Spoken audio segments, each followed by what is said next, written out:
Hi friends, எல்லோரும் எப்படி இருக்கீங்க? நல்லா இருக்கீங்களா? இன்றைக்கி வந்து நம்ம என்ன பார்க்க போகிறோம்னு பார்த்தீங்கன்னா, ஒரு கேரளா ஸ்டைல் ஃபிஷ் கறி தான் பார்க்க போகிறோம். வாங்க, நான் இப்போ 1 கிலோ மீன் எடுத்திருக்கேன். இதை நம்ம எப்படி பண்ணுறதுன்னு பார்த்துட்டு வந்துடலாம்.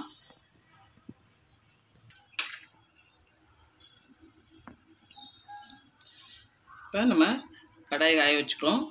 இதில் வந்து நான் விளக்கெண்ணெய் தான் ஊற்றுறேன். எப்பயுமே மீன் குழம்புக்கு மண் சட்டியில் விளக்கெண்ணெய் ஊற்றி செஞ்சு பாருங்கள், ரொம்ப டேஸ்ட்டு சூப்பராக இருக்கும்.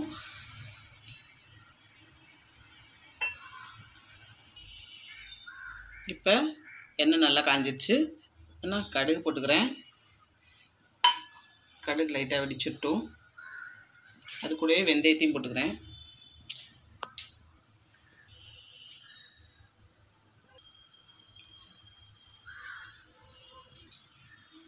பாருங்கள், நல்லா காஞ்சிருச்சு. கடுகு நல்லா வெடிக்க ஆரம்பிச்சிருச்சு. வெந்தயம் நல்லா செவக்க ஆரம்பிச்சிருச்சு. இப்போ நம்ம அரிஞ்சு வச்சுருக்க வெங்காயத்தை எடுத்து போட்டுக்கலாம்.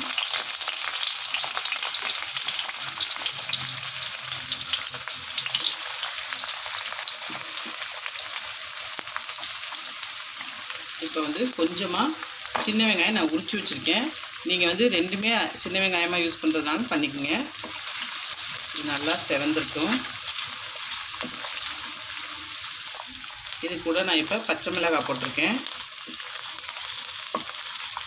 லைட்டாக நீல வாக்கில் கீறி வச்சுக்கோங்க. இப்போ கருவேப்பிலை போட்டிருக்கேன்.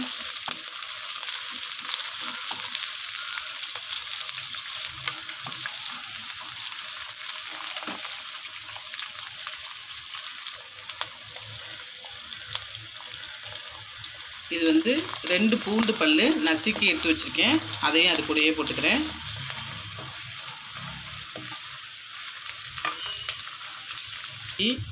ஒரு துண்டு அதையும் அதே மாதிரி நசுக்கி வச்சுருக்கேன். செவந்துட்டோம்.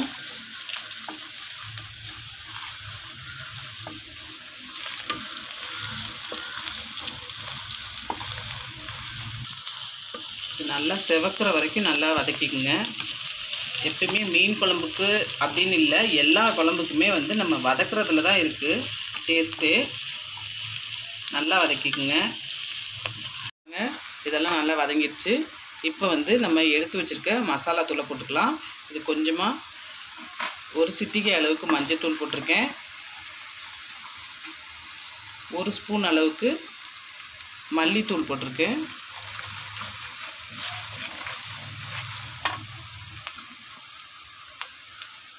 அந்த ஸ்பூனாலே 2 ஸ்பூன் அளவுக்கு, பெரிய ஸ்பூன்லனா 1 ஸ்பூன் அளவுக்கு மிளகாத்தூள் போட்டிருக்கேன்.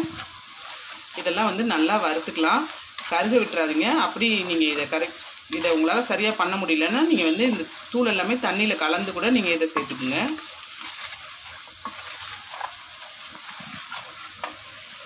அவ்வளோதான். இப்போ இது ரெடி ஆயிடுச்சு. இப்போ பாருங்கள், நான் ஒரு புளி எடுத்து ஊற வச்சுருக்கேன், குடம்புளி. இந்த தண்ணியோடு சேர்த்து அப்படியே நான் இதில் ஊற்றிடுறேன்.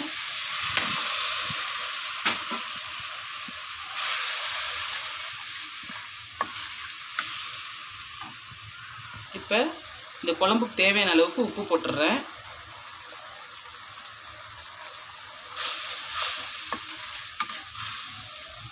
இப்போ நம்ம தேவையான அளவு தண்ணி விட்டுடலாம். ஃபஸ்ட்டு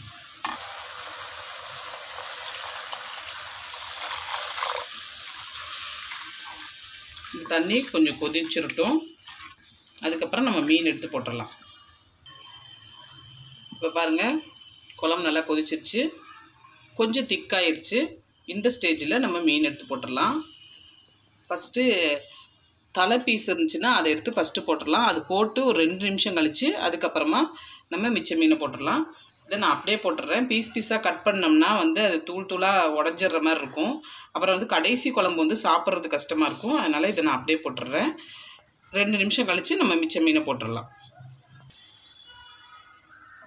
எப்பயுமே மீன் குழம்பு வைக்கும்போது குழம்புக்கு தலை போட்டு குழம்பு வச்சுருங்க.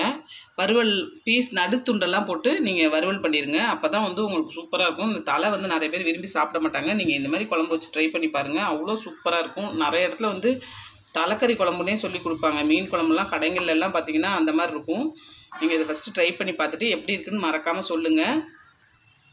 துண்டு துண்டாக ரொம்பலாம் கட் பண்ணிடாதீங்க. இந்த மாதிரி செஞ்சிங்கன்னா தான் உங்களுக்கு சாப்பிட்றதுக்கு நல்லாயிருக்கும். இது வந்து கொஞ்சம் வெந்துடட்டும். அதுக்கப்புறம் நம்ம சின்ன பீஸ் எடுத்து போட்டுடலாம். போதும், இது நல்லா கொதிச்சிருச்சு. ஒரு 2 நிமிஷம் ஆயிடுச்சு. நம்ம அதுக்குள்ளார மிச்சம் உள்ள அந்த வால் பீஸையும் எடுத்து போட்டுடலாம்.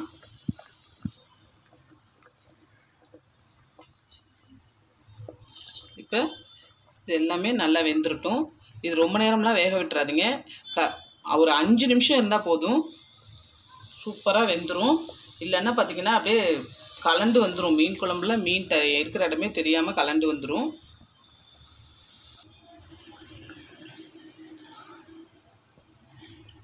அவ்வளோதான். இந்த குழம்பு வந்து திக்காக தான் இருக்கும். இப்போ இந்த மாதிரி கொஞ்சம் நல்லா வெந்துடட்டும். வெந்தோன்னே நம்ம காட்டலாம். அவ்வளோதான் ஃப்ரெண்ட்ஸ், ரெடி ஆயிடுச்சு. ரொம்ப நேரம்லாம் கொதிக்க வேணாம். கரெக்டாக ஒரு 5 நிமிஷம் தான் ஆயிருக்கு. இது வந்து மண் சட்டியில் வேறு நம்ம வச்சுருக்கோம். அதனால இந்த ஹீட்லேயே இது ரெடி ஆயிரும். இப்போ பாருங்கள், நான் அடுப்பை ஆஃப் பண்ணிட்டேன். ஆஃப் பண்ணாலும் கொதிச்சுட்டே தான் இருக்குது. இது இன்னும் ஒரு குறைஞ்சது ஒரு 3 நிமிஷமாவது ஆகும் இந்த கொதிப்பு அடங்கிறதுக்கு. அதனால் இன்னும் கொஞ்சம் வேகாமல் இருந்தால் கூட வெந்துடும். நல்லா வெந்துருச்சு. அது நல்லா வெந்ததுக்கப்புறம் அடுப்பு ஆஃப் பண்ணோம்னா சுத்தமாக வந்து மீன்லாம் கரைஞ்சிரும். அவ்வளோதான். இப்போ வந்து நீங்கள் வந்து கொத்தமல்லி தழை போட்டுக்குங்க. தேவைன்னா வந்து தேங்காய் எண்ணெய் விட்டுக்குங்க. இறக்கும்போது தேங்காய் எண்ணெய் விட்டுக்குங்க.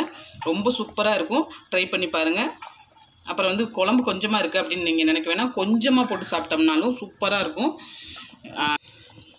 இந்த வீடியோ உங்களுக்கு பிடிச்சிருந்துச்சின்னா லைக் பண்ணுங்கள், ஷேர் பண்ணுங்கள். மறக்காமல் நம்ம சேனலுக்கு சப்ஸ்கிரைப் பண்ணுங்கள். நம்ம நெக்ஸ்ட் வீடியோவில் பார்ப்போம்.